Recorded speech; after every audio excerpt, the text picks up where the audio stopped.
Samantala, ang DOTR mga kasama, kinumpirma ang libo-libong mga ghost riders at kolorom na drivers na nakasama sa listahan para naman sa fuel subsidy. Kasama mo sa balita, Radyoman Joy Sadra. RMN Live Report.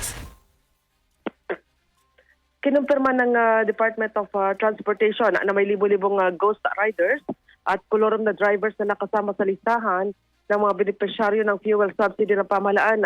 Tinukoy ng DOTR ang nilay irregular na onboarding ng ilang transport network companies kung saan may mga driver na nakapasok sa sistema kahit walang prangkisa mula sa LTFRB. Icon Transportation na Secretary Giovanni Lopez, 30,000 four-wheel transport network vehicle service drivers ang nakasama sa official list, habang mahigit 200,000 na motorcycle at taxi riders ang natukoy din na hindi rehistrado.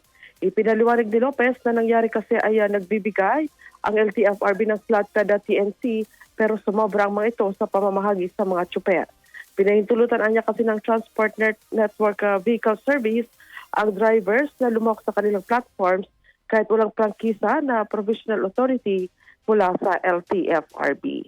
Kasama mo sa DZXL Manila, Radyoman Joyce Collantes Adra, Tatak RMN. RMN Network News.